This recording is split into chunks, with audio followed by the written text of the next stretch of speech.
यह देवपुर नामक गोटे गाँ।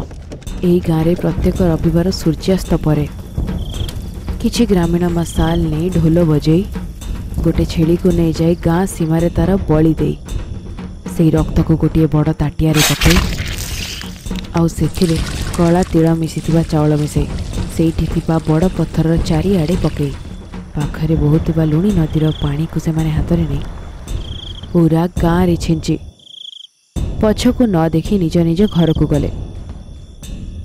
सीमा पाखक जाई घर को आसुथिबा लोक घर स्त्री लोक माने चाउलर अटारे तिरा गोला को घर बाहर रखी कबाट बंद कर दउथिले। तापर सूर्य उदय हेबा जाए कबाट खोलिलेनी। एही गाँवर लोक किछि वर्ष हैला सबु रविवार ए प्रथार पालन करुथिले। जेपरिक एमती थिला से गाँव रे कारण नामक गोटे चाषी पाख गाँ खेत पाई औषध आनिबाकू गला। आउ गाँ को फेरिबा समय रे अरे संध्या हो जाइछि तो एबे गरम दिन सेथिपाई एबे जाय राति हिनी जदि मु शीघ्र जीवी तो गाँ रे शीघ्र पहुंची जीवी। से चालू चालू जामु गछ को पार करी भूतिया रास्ता रे चली चली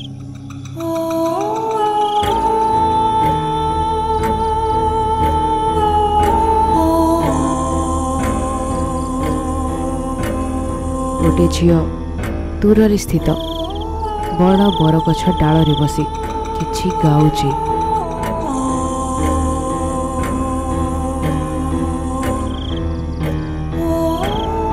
किए से झियो जी एबे बसी गाउछे तमे किए आउ सेठी कोन करूछो? निया अछि कि बहुत ठंडा लागुची तम भितरे निया अछि मते बहुत ठंडा लागुची। झीर कथा शुणी कारण गछ पाखक गला आउ झील को देखिला। भूत अरे मते किए बचाओ अरे भूत भूत भूत। जेतेबेले करण चित्कार करी जोरे जोरे डरिकी दौड़िबा समय रे भूत हसिला। करण को जादुई रस्सी रे बांधी आकाश रे फोपाड़ी उभान हे गला। परदिन सकाळे ग्राम प्रधान मणि प्रताप सबु ग्रामीणों सह गौरंगपुर को आसी साहेब काली राती गारे के चिल्लौथिला आगे हम एमिति सुनिनु कारण काली खेत पई औषध आनिबाकू जाइथिले एबे जाय फेरिनी भारी डर लागुचे साहेब। हाँ मु भी से चिल्लेबा सुनी छी हेले जेमिति विमल कहिले प्रत्येक रविवार संध्यारे सूर्यास्त परे आमे गोटे छेली को बलि देकी सबु प्रथा सारी की आमे से पानी को पूरा गाँ रे छिंटी दउछु। खराब शक्ति माने जदि गाँ पार करिकी आसी जाउछि हेले घर भीतर को न आसी पारे चाउलर आटार गोला बनेकी घर बाहर रखिछु हेले हमको डरिबार दरकार नाही कारण रो काम सरी नथिबो आजी आसी जिवो। एहा कही समस्ते घर को चली गले। सेही दिन संज बेले रवि आउ पवन बुलुथिले तेबे सीमा आड़ को गले। अरे करण मो बापा ना पागल हो जाइछंती भूत प्रेत खराब शक्ति कहे कि बाहर को जीवाकू दउनांती आज राति रे तम घरे रहिबी कहे कि बाहर आसीछि मु भी एटा कहि कि आस्थिली कि तम घर को जाउछि। कथा हेउ हेउ दुई जण सूर्यास्त परे गाँ सीमा पार कले भूतंक रास्ता रे चलुथिले।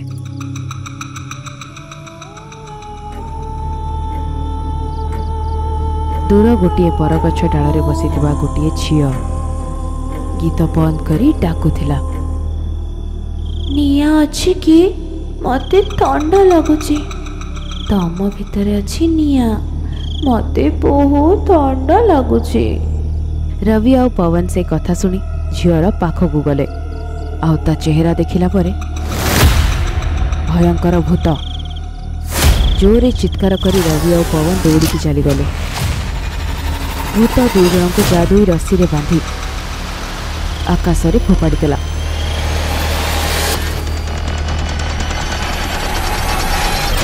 ଆଉ ଜୋରେ ଜୋରେ ଭୟଙ୍କର ରୂପରେ ହସି ହସି ଉଦ୍ଧାର ହୋଇଗଲା। ଏଟା ମଣିଷର ହସ ନୁହେଁ ସାହେବ। ହଁ ମୁଁ ବି ଶୁଣିଲି। ସୀମା ପାଖରୁ ସେ ହସ ଆଉ ଚିଲେଇବା ଆସୁଛି। କାଲି ବିମଲ ସାଙ୍ଗରେ ଦେଖା କରିକି ସବୁ କହିବାକୁ ପଡ଼ିବ। ତା ପରଦିନ ସକାଳେ ସମସ୍ତେ ଗୋପୁରମ୍ର ପାଖରେ ପହଞ୍ଚିଲେ। ରବି ଆଉ ପବନର ପରିବାର ବାଲାଙ୍କୁ ଯେତେବେଳେ ଜଣାପଡ଼ିଲା ଯେ ଦୁଇ ଜଣ ଉଭାନ ଅଛନ୍ତି, ତେବେ ଗ୍ରାମ ପ୍ରଧାନ ମଣିପ୍ରତାପ ପାଖକୁ ଆସିଲେ। ରବି ଆଉ ପବନ ମିଳୁନାହାନ୍ତି ସାହେବ। କିଏ ଜାଣେ କୋଉଠି ଯାଇଛନ୍ତି, ଡର ଲାଗୁଛି ସାହେବ। କରଣ ଯେ ପହରଦିନ ଯାଇଥିଲା ଫେରିନି ସାହେବ। ବାବୁ, ସେ ହସ କୋ ପୁତୁଣୀର ହସ। ଏସବୁ କିଛି ମାୟା ପରି ଲାଗୁଛି। ଏବେ ବିମଲ ହିଁ ଏଟାକୁ ଠିକ୍ କରିପାରିବେ।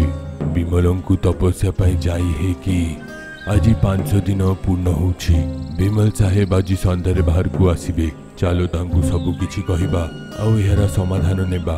ଏହା ବିଚାର କରି ସମସ୍ତେ ଭୂମିଗତ ସମାଧି ପାଖକୁ ଗଲେ। ଭୀମଲ ବାହାରକୁ ଆସିଲେ। ସବୁ ଗ୍ରାମୀଣଙ୍କୁ ଦେଖି, କ'ଣ ହେଲା? ଆପଣଙ୍କ ଗାଁ ଲୋକମାନେ ଏକା ସହିତ ଆସୁଛନ୍ତି? ମଣିପ୍ରତାପ ଭୀମଲଙ୍କୁ ଯାହା କିଛି ହେଲା ସବୁ କହିଲେ। ଭୀମଲ ଆଜ୍ଞା ପବନରେ ବିଭୂତି ଫୋପାଡ଼ିଲେ ଆଉ ମନ୍ତ୍ର ଜପ ଆରମ୍ଭ କଲେ।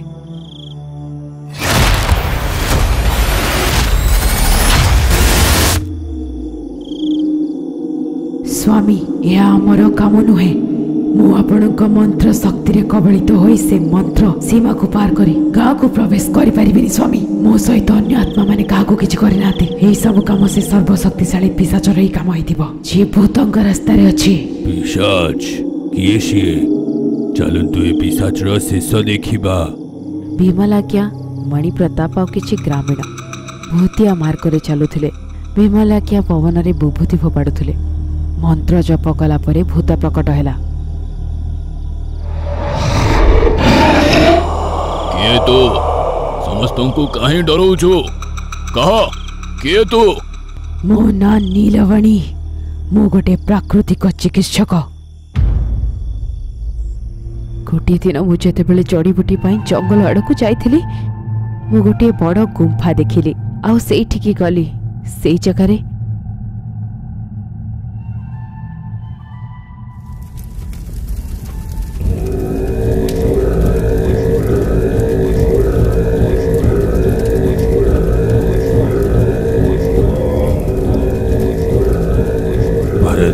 ଭରନ୍ତସା ଶୁଦ୍ର କିଲକର, ଏଇଟା କେମିତି ପ୍ରତିକୂଳତା? ଭଟୁଙ୍କା, ତମ ଭାଗ୍ୟ ତମ ପାଖରେ ଆସିଛି। ମହାତ୍ରାଣୀ କୁଣ୍ଡଳୀରେ ଜନ୍ମ ନେଇଥିବା ଝିଅ ତମ ଗୁଫା ଭିତରେ ଅଛି। ତାକୁ ଆଣିକି ବଳି ଦିଅ ଭଟୁଙ୍କା। କାଲି ଅମାବସ୍ୟା। ମୋତେ ମଝି ରାତିରେ 12ଟା ବେଳେ ଜ୍ୱାଲାଦୀପର ଆରତି କର। ଭରନ୍ତସା, ଏମିତି ହିଁ କରିବି କିଙ୍କିରି। ଟିଙ୍କରି ଡିଙ୍ଗରି, ସେ ଝିଅକୁ ବନ୍ଦୀ କରିକି ମୋ ପାଖକୁ ନେଇକି ଆସ। ହଁ ଗୁରୁଦେବ, ଯାହା କହିବେ। ହଁ ଗୁରୁଦେବ, ଯାହା କହିବେ। ସେ ଦୁଇ ଭୂତ ଝିଅଙ୍କୁ ବନ୍ଦୀ ବନେଇ ତାକୁ ଭାଟାଙ୍କାକୁ ଦେଇଦେଲେ। ଭାଟାଙ୍କା କିଛି ତାନ୍ତ୍ରିକ ପୂଜା କଲା। ଝିଅକୁ ଗୋଟିଏ କାଠରେ ବାନ୍ଧିଦେଲା। ତା ଉପରେ ତେଲ ପକାଇଲା, ନିଆଁ ଜଳେଇଲା ଆଉ ସେଇ ନିଆଁରେ ଶୂଦ୍ରକିଙ୍କର ଆଳତି କଲା। शाबाश भटुंका, ए नियो 2टा मुंड। एटाकू गोटे दंड सहित बांधी दिया। आउ ता ऊपर शूद्र ज्योति जलाओ। एटा तमर शेष परीक्षा। ए गुफारे 1000टा दीप जलैकी एहार पूजा आरंभ कर। आज अमावस्या, 11टा अमावस्या जाए ए दीप बंद हबनी। प्रत्येक अमावस्या राति 12टा बेले शूद्र किंकर ज्योति जलैकी से मशाल को 2टा कांधरे नेकी से दीप गुड़ा को लुनी नई पाखरे रखिकी स्नान करिकी तुमको अमृत्य प्राप्त हब। हेले तुम हाथ रे भयंकर मृत्यु नेबा परे नीलगाणीर आत्मा महाप्रेतात्मा रे बदली जाइछि। से तुमर पूजारे विघ्न घटेइब। सावधान रहिब। सेई दिन ठारू एई भंटका पूजा को नष्ट करिबा पाई मु प्रत्येक चेष्टा कले, किंतु मो शक्ति ताकू नष्ट करिबा पाई यथेष्ट नुहे। सेथि पाई मु साहसी लोक गाँ गाँ बुली जी भी मोर साहाय्य करि पारिबो। आपणक गाँ रे पहुँचली, किंतु आपणक गाँव में रविवार सूर्यास्त पर सीमा पार्श्वर बड़ पथर पाखरे करिथिबा बलिदान को पूरा गाँव में छिंचा होइथिबा मंत्र जल आ घर बाहर थिबा गुला चाउलर अटारे तैयारी होइथिबा सेई गोला सेई शक्तिकरणरू मो सीमा पार करी गाँव को प्रवेश करि पारलेनी। कौनसी शक्ति अच्छी जे गाँव रक्षा करुछि। मते लागिला कि आपणक गाँ लोक ही केवल मोर साहाय्य करिपारिबे। मो सेई शक्ति विषय जानिबाकू चाहूथिली। सेथिपाई सीमा पार करी आसुथिबा प्रत्येक व्यक्ति को मो तांको डरेकी बंदी करदेली। मु तांको मारिनी अंतरे आपणक दर्शन मिलिला। आपणको मोर साहाय्य करिबाकू हबो स्वामी। ठीक अछि तुमको कौन दरकार? मु गोटे प्रेतात्मा मते सी भंटका स्थित दीपक को हासिल करी मोर साहाय्य करंतु। ठीक अछि मु भटुंकर प्राण दीपक खोजिबा पाई तुमको साहाय्य करिबी। तागरे बंदी थिबा गाँ लोक मानकु तमे छाड़ी दिया। नीलवेणी स्वामीजींकर कथा सुनी आज जाए समस्त को बंदी करथिबा लोकों को से मुक्त करदेला। स्वामी आपण जदि भंटकार से अद्भुत दीपक आनी मते दे देबे तो से अद्भुत चमत्कारी दीपक साहाय्य मु भंटका को नष्ट करि जीवी। मो आत्मा को शांति मिलिले मु परलोक चली जीवी। किंतु से अद्भुत दीपक आनिबा सहज नुहे। से दीपक को 2 थर प्रहरा दिया जाए। छोट पोक को भी से दीप पाखक आसवाक दि जाए। बहुत साहसी लोक ही से दीप को आनी पारिबो। जीवन बाजी लगेबाक पड़िबो बाजी। भूतर कथा को सुनी रवि और पवन आग को आसिले। आमे जाइकी से दीप को आनिबा। से भूत को मारिकी से दीप को आमे नहीं आसीबा स्वामी जी। ठीक अछि नीलगिणी तुमको ए काचरे सेते समय बंदी रहिबाकू पड़िबो जेते समय माने दीप नै के आसीबेनी। तुमको देखि कि गाँ लोक माने डरू छंती। स्वामी को कथा सुनी नीलावेणी काच जार को चलीगला। से जार को धरी स्वामी रवि और पवन को निज आश्रम को नहीं गले। बसीकरण रंगोली बने किछि मंत्रर से आवाहन कले। से तांको कानरे कहिले केमिति कुष्मिका तंत्र रे से भूतंकर अंत करिवार अछि। खपुरी हाड़ आउ 4टी मंत्र जलर पात्र दे सावधान रहिबो बापा। जदि कुष्मिका तंत्र ठीक भाव में व्यवहार करलानी तमे 2 जण हेले से 2 जण भूत तम मानंकु मारी पकेबे। रवि और पवन स्वामी देइथिबा खपुरी को नहीं हाड़ आ मंत्र जलर पात्र को धरी भाटंका गुंफा पाखरे पहुंची गोटे पत्थर पाखरे ठिया हुई नजर रखुथिले। 2 भूत से अद्भुत दीपक को पहरा दौछन्ते। सेति मध्यरे फटांका से 2 भूतंक पाखक आसिला। आज अमावस्या मु स्नान करबा पई जाउछि दीप गुड़ा देखुथिबु। एतिकी कही से नदी को चलीगला। सेही समय रे रवि और पवन स्वामी को कहबा अनुसार कुष्मिका मंत्र जप करबा आरंभ कले। 4टा मुंड को 4 दिगरे रखिकी मझिरे हाड़ गुड़ा को रखिकी से 2 जण भूत को कुष्मिका तंत्र पाखरे डाकिकी मंत्र जल छिंटिब। शीघ्र ही से 2 जण भूत ए मंत्र रे बंदी हे जिबे। दीप ने की देरी न करी के सेठिरु पळाओ। स्वामी को कहबा अनुसार रवि कुष्मिका मंत्र को प्रस्तुत करुथिला। पवन 2टी पत्थर नहीं से भूतंक सामना को चलीगला। अद्भुत दीपक उपरकू पत्थर फोपाड़ा। भूत क्रोधित पवन पछे पछे दौड़िले।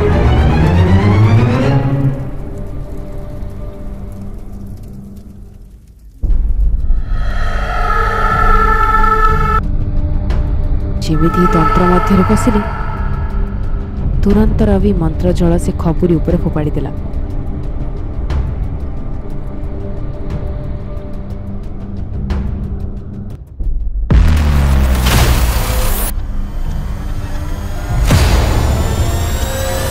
भूत कुष्मिका तंत्र में बंदी हो गले। से दीप को नहीं से माने चली आसिले। स्वामी जी को देदेले। शाबाश तमे 2 जण साहस देखे कि ए दीप को नहीं आसी छ। एतिकी कहि के स्वामी जार खोल काढ़ी देले। ए नियो अद्भुत दीप आ निज प्रतिशोध पूर्ण कर नीलवेणी। भूत बाहर को बाहरी से दीप को ने ऊपर कोड़ी गला।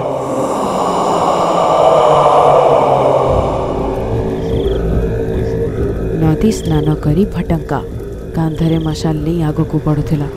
लुनी नदी गछ पाखरे थिबा बरगछरे भूत प्रकट हैला। बरगछ डाଳରେ बसी झुली झुली से गीत गाउथिला। चली चली आसुथिबा भटंका से भूतर पाखरे अद्भुत दीपकु देखी तमे किए ଆଉ ଏଇଠି କ'ଣ କରୁଛ ଆଉ ତମ ପାଖରେ ଦୀପ କେମିତି ଆସିଲା? निया अछि कि ठंडा लागुची आपणको ही निया अछि कुहंतु मते बहुत ठंडा लागुची। ତମେ କିଏ? ମୁଁ ସାମ୍ନାରେ ସବୁ କଥା କହୁଛ?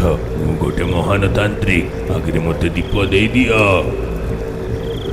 कौन आपण को ये दीप दरकार? आसंतु पाखक आसिक दीप को नहीं जा। से भूत भत्तांका आड़ को बोली मु होची नीलबेणी मते अन्यायर सहित मारी देथिलो ना। प्रेत आत्मा तमे तमे मोर किछि भी करि परिबानी। पळाओ एठिरु। भूत हाथरू से दीपर डब्बा को नहीं भटंका चलुथिला। भूत हसी हसी प्रेतात्मा चौथी रूप में बदलीगला। भटंका हाथ में से डब्बारे पशिगला। महाअलौकिक अग्निर बदली से जालिकी मारिदेला। से भूतर भयंकर चित्कार को शुणी भीमलाज्ञा मणिप्रताप गाँवर सीमा पार कई भूतर रास्तार जाई देखिला परे भटंका जोरे जोरे चित्कार करुला जଳି जଳି। प्रतिशोध पूरण होला परे आत्मा अन्य लोगों को चलीगला। तमे देखिल ना ए प्रेत आत्मा निज प्रतिशोध पाई आसीथिला। तार प्रतिशोध पूर्ण हो गला। सी निज लोक को पळेला। एबे आम गाँव रे किछि भी दुख और कष्ट नुहे। आपण माने जेमिति प्रथा करुथिले सेमिति करंतु। मु एबे आसे।